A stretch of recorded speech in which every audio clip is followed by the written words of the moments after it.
and thanks for tuning in. I'm Courtney Ray Casper, Visitor Experience Manager at the New York State Equal Rights Heritage Center in historic Auburn, New York. March is Women's History Month, but here in Auburn, that means we're also celebrating our annual Shining a Light on Harriet Tubman. And this year, we have a special Tubman 20 for sale here at the Heritage Center.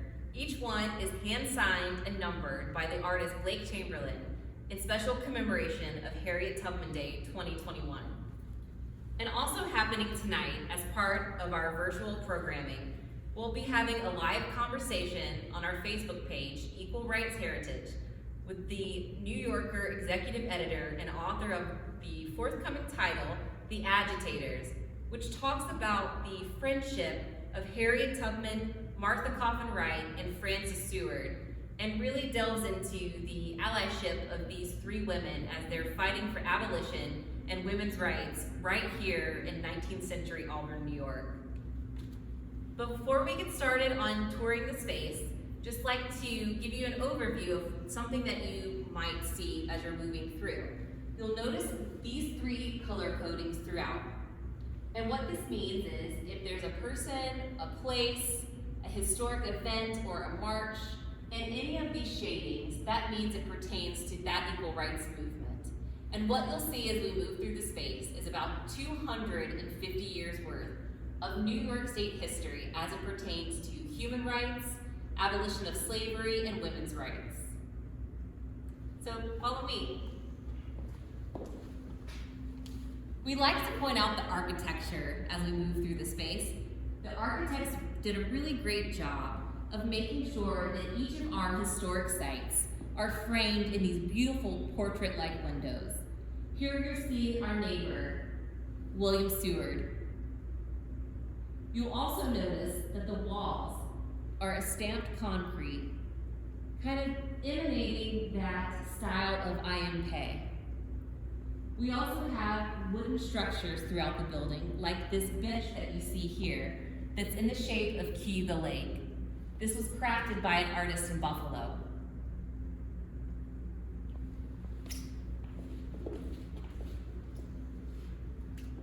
As you look across the way here, you'll see historic Memorial City Hall, built in 1934.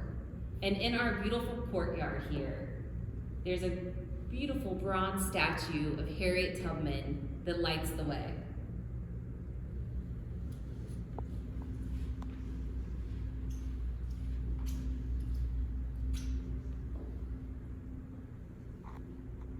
The first exhibit that you'll see is this 14-panel exhibit that really orientates everyone with each one of our historic and cultural sites. It names the space, gives you a little view of what you might see there, and gives you a nice map, as all of our sites are within walking distance of each other.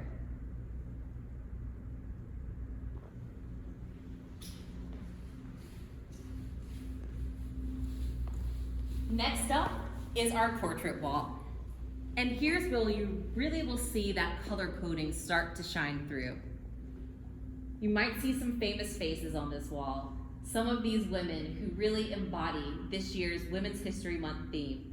Valiant women of the votes, refusing to be silenced.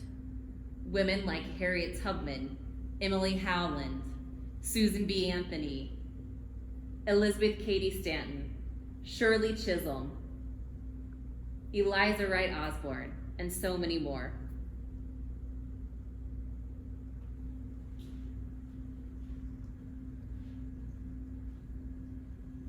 One thing we like to point out is before this building was here, it used to be the Women's Educational and Industrial Union, and that was built by Eliza Wright Osborne, who was mother of Thomas Mott Osborne, whose name might sound familiar as he was a lifelong prison reformer. And on our next portrait wall, you'll get to meet a very special lady, Martha Coffinwright, who was Eliza Wright Osborne's mother. But before we go there, let's check out our speech island. So this exhibit has about 12 speeches in it, from William Seward, Elizabeth Cady Stanton, Susan B. Anthony, Matilda Jocelyn Gage, Carrie Chapman Catt, Shirley Chisholm, and Kathy Hochul. 100 years ago on Monday, November 6th, we'll be honoring the fact that voters went to the polls and agreed that women should have the right to vote in our state. It was a long, painful journey, and that is the message I want to make sure that. And as we move along this space, you'll start to see again the portrait wall. And again, let's point out some of these valiant women. Matilda Jocelyn Gage, Gloria Steinem, Mary Edwards Walker, Bella Abzug, and meet Martha Coffinwright, famed Albernian, who was Lucretia Mott's sister. And together, they planned the first women's rights convention in Seneca Falls in 1848. But one thing that's really special about Martha Coffinwright, and if you tune in tonight, you'll learn a lot more about her from Dorothy Wickenden's book, The Agitators. Here in Auburn, during her day, she was called by her neighbors a most dangerous woman because she had the likes of Harriet Tubman and Frederick Douglass over at her home. Although there isn't a house standing here anymore for her, there is a marker on Genesee Street that marks where Martha Coffinwright lived.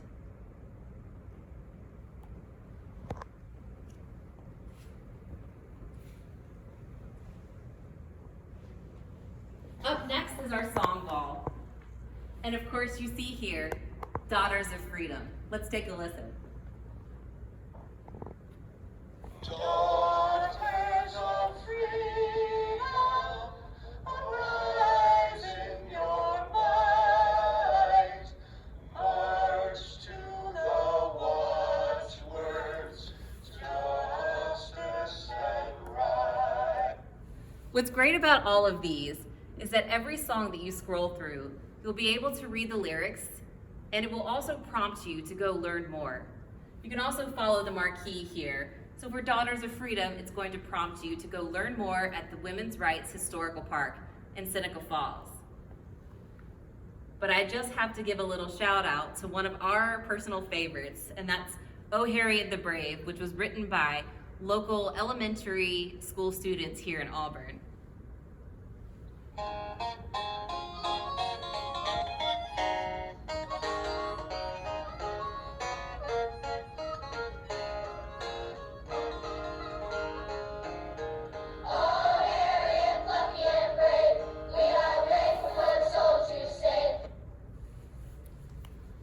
Let's travel over to the social justice table.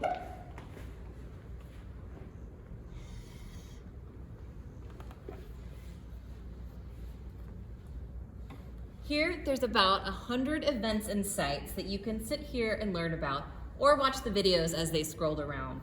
Let's focus on women's rights today.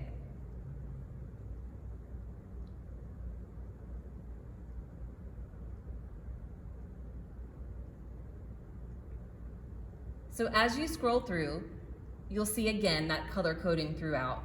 And if you click on one, you'll see a picture, Lucretia Mott, Elizabeth Cady Stanton. Learn a little bit about what these women did and where you can go learn more. It'll give you a prompter of where you can actually visit the Women's Rights National Historical Park. It'll give you a map, directions, and you can also email it to yourself, kind of creating your own itinerary.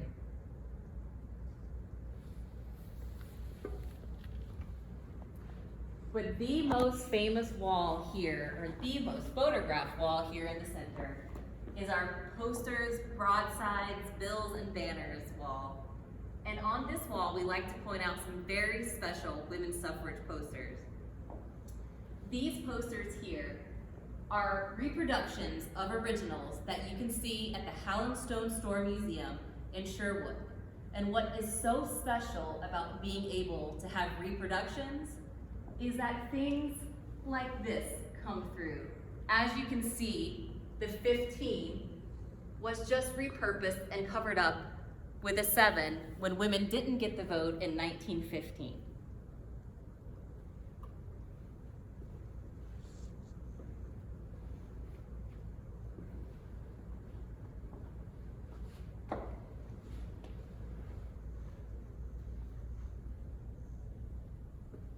And here you'll see our march's timeline.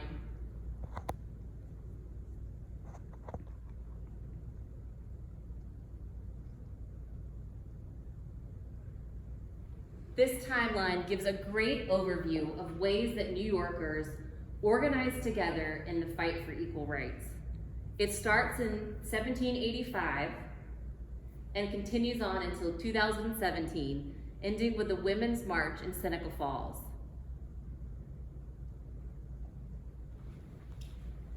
And here's the second portion of our posters, broadsides, bills, and banners wall. And these walls give you a nice look into how New Yorkers communicated before technology. And some of these others that you can see from the Howland Stone Store Museum would be these on this wall.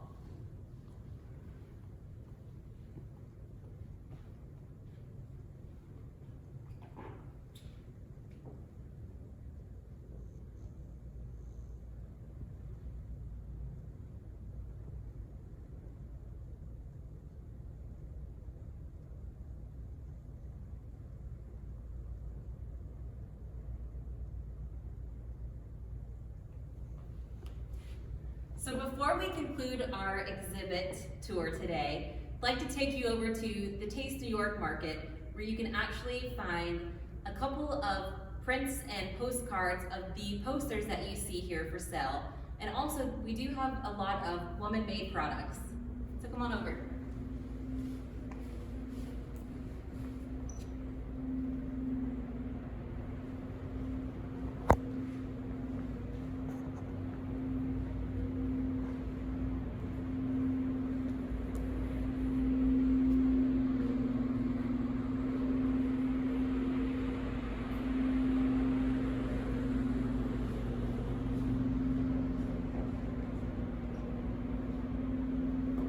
Available for purchase here in the market. We have some reproductions, postcards of the women's rights suffrage posters.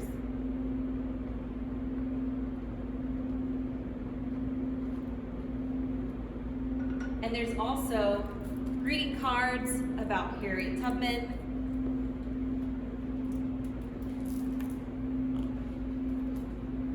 Frances Seward, and a picture that you'll see in the march's timeline of the Cayuga County Women's Political Equality Club.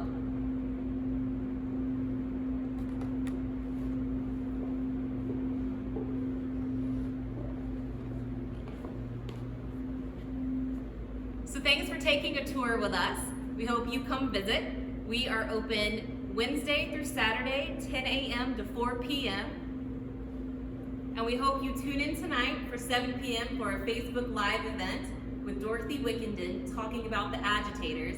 And tune in for all of the events taking place for shining a light on Harriet Tubman.